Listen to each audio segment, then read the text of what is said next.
Question number 1. A man has to go 50 meter due north, 40 meter due east and 20 meter due south to reach a field.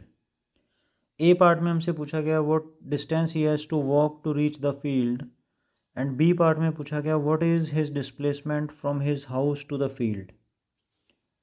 तो suppose ये जो man है वो किसी point A से चलना start करता है। पहले ये 50 मीटर कवर करेगा नॉर्थ की तरफ, उसके बाद 40 मीटर कवर कर रहा है towards east and then 20 metre towards south और फिर पॉइंट बी पर ये पहुंच रहा है। देखिए जो डिस्टेंस होता है वो होता है total length of the path covered by particle. तो यहाँ जो ये पाथ कवर कर रहा है उसकी टोटल लेंथ हो जाएगी 50 metre plus 40 metre plus 20 metre और उसी को हम इसका डिस्टेंस भी बोलेंगे। तो जो डिस्टेंस आ जाएगा ये हो जाएगा 50 metre plus 40 metre plus 20 metre which is 110 metre. Displacement होता है shortest distance from initial towards final point. Vector quantity है जिसका मैग्नीट्यूड तो हो जाएगा शॉर्टेस्ट डिस्टेंस और जिसकी डायरेक्शन हो जाएगी from initial towards final point. तो अब हमें लेंथ ए बी कैलकुलेट करनी है। तो देखिए उसके लिए हम यहाँ इस ट्राइंगल का यूज़ करेंगे। ये टोटल लेंथ 50 मीटर है, उसमें से ये वाली लेंथ 20 मीटर हटा दी जाए तो हमारे पास ये लेंथ बच जाएगी 30 मीटर और यहाँ ये लेंथ 40 मीटर है तो फिर ये वाली जो लेंथ आ जाएगी ये भी 40 मीटर हो जाएगी। तो लेंथ ए बी जो है ये डिस्प्लेसमेंट होगा जिसका मैग्नीट्यूड आएगा under root of 30 square plus 40 square which is 50 metre. इसकी जो डायरेक्शन होगी वो कैलकुलेट करने के लिए हम ये एंगल थीटा मेजर कर लें। tan थीटा की वैल्यू आ जाएगी 40/30 विच इज़ 4/3। तो जो थीटा आ जाएगा ये होगा 53 डिग्री। तो हम लिख सकते हैं कि इस पार्टिकल का जो डिस्प्लेसमेंट होगा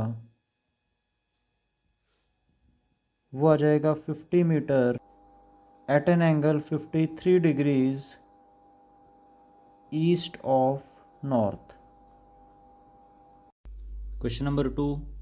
A particle starts from the origin, goes along the x-axis to point 20,0 and then returns along the same line to the point -20,0. Find the distance and displacement of the particle during the trip. तो distance जो होता है ये total length of the path covered होता है और displacement जो है ये वेक्टर क्वांटिटी है जिसका magnitude shortest distance between initial point and final point है और जिसकी direction from initial towards final point होगी। तो ये पार्टिकल ओरिजिन से पहले 20 मीटर पॉजिटिव डायरेक्शन में गया, उसके बाद वापस ओरिजिन पर आते आते 20 मीटर्स कवर किया होगा एंड देन 20 मीटर्स जो है ये नेगेटिव एक्स एक्सिस की तरफ गया। तो जो टोटल डिस्टेंस इसने ट्रैवल किया वो हो जाएगा 20 metre plus 20 metre plus 20 metre that is 60 metre. तो इसका जो डिस्टेंस ट्रेवल्ड है वो आ जाएगा 60 मीटर और जो डिस्प्लेसमेंट है वो होगा from initial towards the final point. तो ओरिजिन से चला इस पॉइंट तक पहुंचा तो ये जो डिस्प्लेसमेंट होगा इस पार्टिकल का इट विल बी -20 मीटर या ये कह सकते हैं कि 20 मीटर नेगेटिव एक्स डायरेक्शन की तरफ। Question number 3. It is 260 km from Patna to Ranchi by air and 320 km by road. An aeroplane takes 30 minutes to go from Patna to Ranchi, whereas a deluxe bus takes 8 hours. अलग अलग question पूछे गए हैं। First है find the average speed of the plane, find the average speed of the bus, find the average velocity of the plane and average velocity of the बस।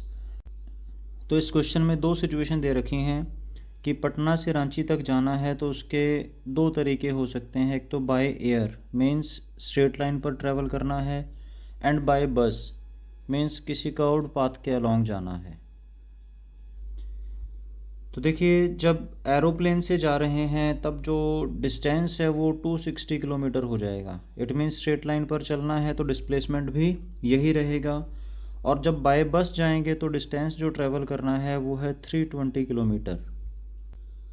First question में हमसे पूछा गया है कि find the average speed of the plane.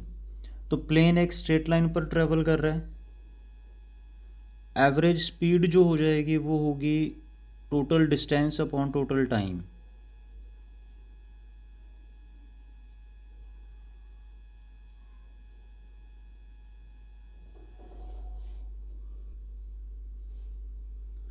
Plane का जो total distance है वो है 260 किलोमीटर और लगने वाला जो टाइम है वो हमें दे रखा है half an hour.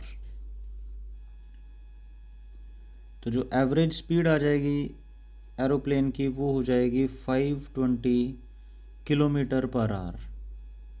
Second part में हमसे पूछा है find the average speed of the बस। बस ने जो टोटल डिस्टेंस ट्रेवल किया वो 320 किलोमीटर है और लगने वाला टाइम 8 आवर्स है। तो बस की जो एवरेज स्पीड हो जाएगी वो होगी 40 kilometre per our. Third part हमसे पूछा गया है find average velocity of the plane. तो जो एवरेज वेलोसिटी रहती है वो हो जाएगी total displacement upon total time. इस सिचुएशन में प्लेन ने जो डिस्टेंस ट्रेवल किया है वही उसका डिस्प्लेसमेंट होगा, बिकॉज स्ट्रेट लाइन पर ट्रेवल कर रहे हैं। तो प्लेन की जो एवरेज वेलोसिटी आ जाएगी वो हो जाएगी 260 kilometre over half an hour, this is 520 kilometre per our. जबकि बस कर्व्ड पाथ पर जा रही है, उसका डिस्प्लेसमेंट देखना है तो शॉर्टेस्ट डिस्टेंस को ही माना जाएगा। इट मीन्स बस जो है इसका डिस्प्लेसमेंट हो जाएगा 260 एंड बस को लगने वाला टाइम है 8, तो बस की एवरेज वेलोसिटी आ जाएगी 32.5 kilometre per our. Question number 4. When a person leaves his home for sightseeing by his car, the meter reads 12,352 km. When he returns home after 2 hours, the reading is 12,416 km.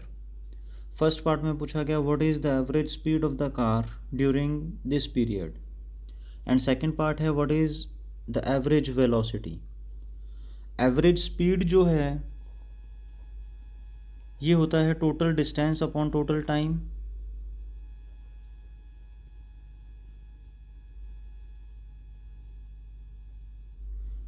जो total distance travel करके गया है इसमें जो metre की reading है वहाँ से पता चलेगा हमें कि फाइनली जब ये घर पहुँचा तो रीडिंग है 12,416 एंड इनिशियल जो रीडिंग थी वो थी 12,352 किलोमीटर। तो जो डिस्टेंस ट्रेवल्ड आ जाएगा वो होगा 64 किलोमीटर, जिससे हमें पता चलेगा कि इस पार्टिकल की या इस कार की जो एवरेज स्पीड हो जाएगी वो है 64 upon time is 2 hours, this is 32 kilometre per hour. B part में हमसे पूछा है कि एवरेज वेलोसिटी कितनी होगी, और हम जानते हैं एवरेज वेलोसिटी होती है total displacement upon total time. जब ये पार्टिकल या ये कार वापस अपनी ओरिजिनल पोजीशन पर आ चुकी है तो इसका डिस्प्लेसमेंट है 0, तो इसका मतलब जो एवरेज वेलोसिटी हो जाएगी वो भी 0 होगी। Question number 5. An athlete takes 2 seconds to reach his maximum speed of 18 km per hour. What is the magnitude of his average acceleration? हम जानते हैं कि जो एवरेज एक्सेलरेशन है इसको डिफ़ाइन किया जाता है final velocity minus initial velocity upon time. इस सिचुएशन में जो इनिशियल वेलोसिटी है वो 0 रहेगी और जो फाइनल वेलोसिटी है वो है 18 किलोमीटर पर आवर। इस स्पीड को मीटर पर सेकंड में कन्वर्ट करना है तो 5/18 से मल्टीप्लाई करेंगे तो हमें पता चलेगा कि इसकी फाइनल वेलोसिटी 5 मीटर पर सेकंड होगी। तो एवरेज एक्सेलरेशन हो जाएगा v final minus v initial upon time which is 5/2 या फिर 2.5 मीटर पर सेकंड स्क्वायर।